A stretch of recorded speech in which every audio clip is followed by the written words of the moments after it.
सो हम स्टार्ट करते हैं बायोलॉजिकल मॉलिक्यूल का chapter, introduction to biochemistry. The branch of biology which explains the biochemical basis of life is called biochemistry. वो branch जो explain करती है बायोकेमिकल बेसिस ऑफ लाइफ को, उसको हम कहते हैं biochemistry. It is one of the most important branch of biology due to some reasons given below. क्यों इतनी इंपॉर्टेंट ब्रांच है, उसके रीजन्स देखते हैं। सो फर्स्ट ऑफ ऑल ये प्रोवाइड करती है इंफॉर्मेशन हमें ऑल प्रोसेसेस जो कैरी आउट होते हैं इन द लिविंग ऑर्गेनिजम्स, उनका कंस्ट्रक्शन ऑफ बॉडी स्ट्रक्चर्स बताती है।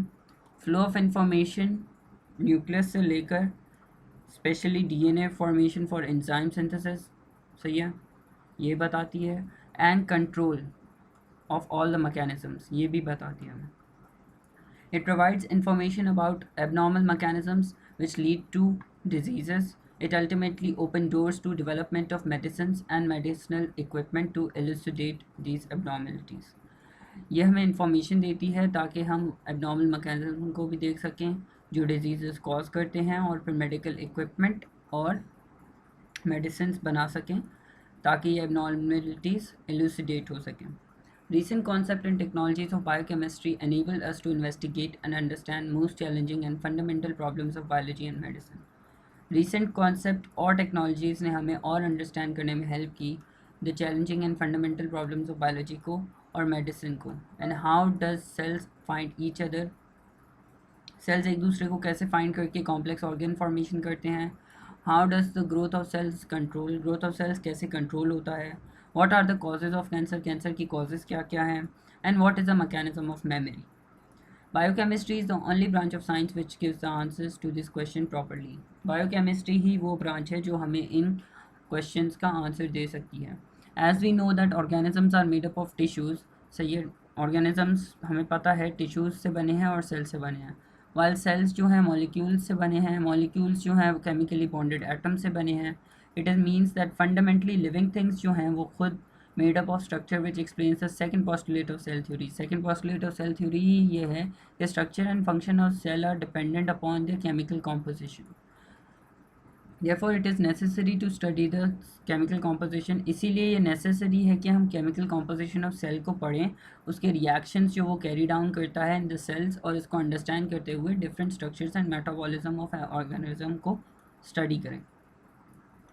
इसके बाद हमारे पास आता है chemical composition of the cell. इसमें अगर हम देखें तो it is already established that all the living organisms are structurally composed of cells. हमें यह पता चल गया है कि लिविंग ऑर्गेनिजम्स जो हैं स्ट्रक्चरली कंपोज्ड हैं of cells, and living cell contains a living matter. इस लिविंग मैटर को हम बोलते हैं प्रोटोप्लाज्म। एक्चुअल केमिकल कॉम्पोजिशन को देखा जाए और प्रोटोप्लाज्म, वो अभी तक उसको कोई पता नहीं है, it's still not known perfectly. लेकिन ये बोला जाता है कि 70 to 90% इसमें वाटर है, और अगर ये वाटर इवेपोरेट कर दिया जाए तो रिमेनिंग मास ऑफ सेल जो बचता है उसको हम dry weight of the cell कहते हैं, जिसमें हमारे पास carbon containing long chain molecules आते हैं जिसको हम बायोमॉलिक्यूल्स कहते हैं, and which are the types of organic molecules. ये हैं types of organic molecules. So the compounds produced by living organisms को हम कहेंगे biomolecules. The element which are involve in the synthesis of biomolecules are mainly six elements होते हैं, जिसके अंदर हमारे पास सबसे पहले आता है कार्बन, हाइड्रोजन, ये ऑर्गेनिक हो गए जिसको हम ऑर्गेनिक में ज़्यादातर देखते हैं।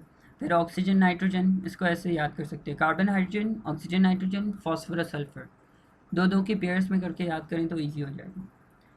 और ये हमारा बनाते हैं 98% approximately of the biomolecules.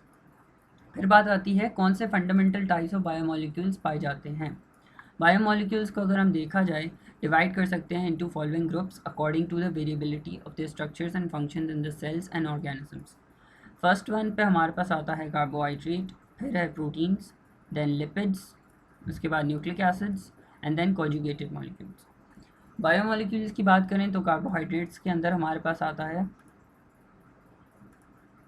Oligo and polysaccharides, जिनका यूनिट की बात करें तो वो मोनोसेक्राइड्स होते हैं, एंड लिंकेजेस उनके अंदर ग्लाइकोसाइड लिंकेज पाई जाती है।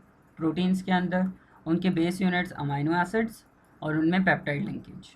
लिपिड्स में हमारे पास फैट्स एंड ऑयल्स आते हैं, फॉस्फोलिपिड्स आते हैं, टर्पेनॉइड्स आते हैं, उसके डिफरेंट डिफरेंट यूनिट्स होते हैं। फैट्स एंड ऑयल्स में हमें ज़्यादातर ग्लिसरॉल और फैटी एसिड नज़र आते हैं।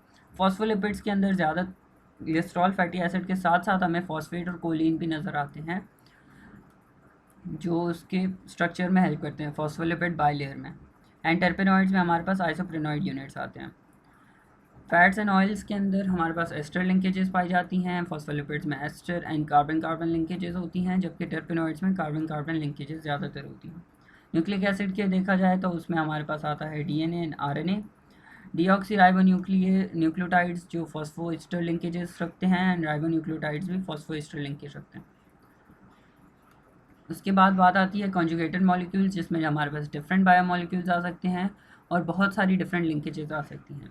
There is a variation found in the literature about percentage of biomolecules present in the cell. बहुत सारे ऐसे हैं जो पाए जा सकते हैं।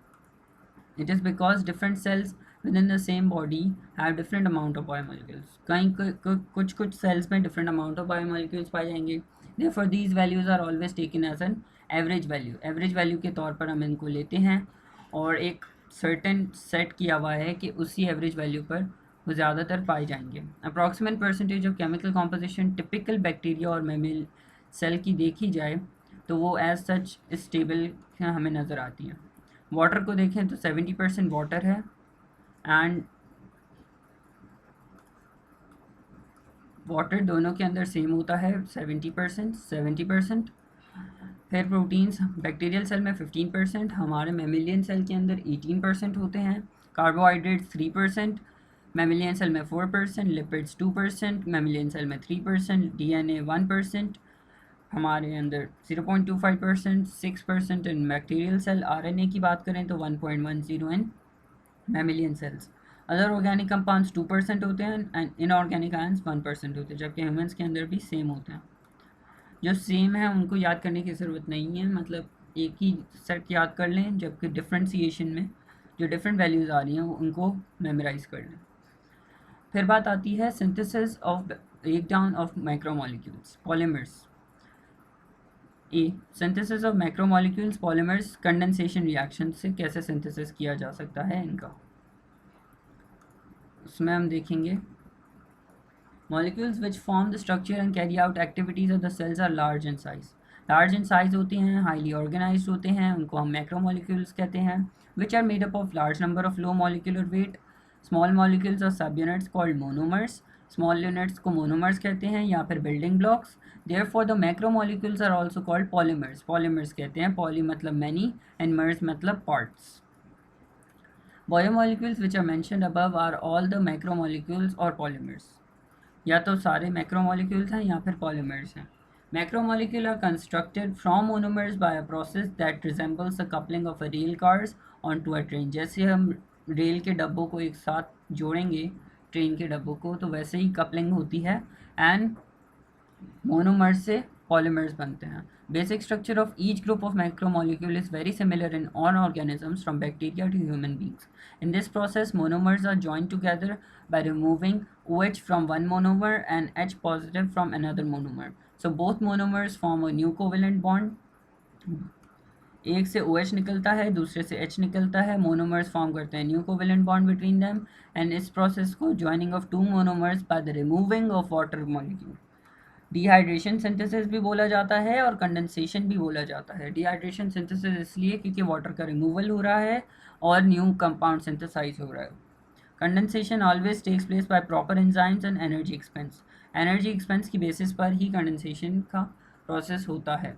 Breakdown of macromolecule by hydrolysis. Hydrolysis process where macromolecule are broken down into the subunits. बड़े मॉलिक्यूल को छोटे मॉलिक्यूल में ब्रेक करना by the addition of water molecule. Water molecule को ऐड करेंगे, हाइड्रोलाइसिस होगी एंड ब्रेक डाउन हो जाएगा। It's thus the reverse process. Reverse process है कंडेंसेशन का। During this water molecule breaks into H positive and OH negative ions with the help of enzyme, whereas OH group to one monomer and H attaches to other by breakage linkage bond between two monomers. During this bond breaking energy is released. breaking energy release होती है, made available होती है for the other metabolic pathway. जो energy release होती है वो दूसरे metabolic pathway में use हो जाती है। During metabolism macromolecules are either formed और broken down in the cell, या तो फॉर्म होंगे या तो ब्रेक डाउन होंगे, या तो कैटाबॉलिज्म होगा या तो एनाबॉलिज्म होगा, and which when cell can rebuild many of its structures. In heterotrophs, during digestion, macromolecules broken into monomers by hydrolysis with the help of hydrolytic enzymes. These monomers, when reached to cell again, form macromolecules by the process of condensation. Condensation process के साथ होगा और macromolecule formation करेगा. इन autotrophs की बात करें, sales produce monomers from inorganic molecules like CO2, H2O, NO3-1, SO4-2, etc. These monomers later on assemble to form macromolecules in the source or sink tissue. या तो सोर्स में करेंगे या सिंक टिश्यू में करेंगे by the process of condensation. While the other cell when require these molecules, जब दूसरे cell इन molecules को रिक्वायर करते हैं तो वो बिल्डिंग पर्पस या फिर एनर्जी पर्पस के लिए, तो फिर ये मॉलिक्यूल ब्रेकअप हो जाते हैं into monomers by the process of hydrolysis और अपनी टारगेट साइट पर जाकर रिएक्शन करते हैं. इसके बाद है इंपॉर्टेंस ऑफ वाटर, जो हम नेक्स्ट वीडियो के अंदर कवर करेंगे.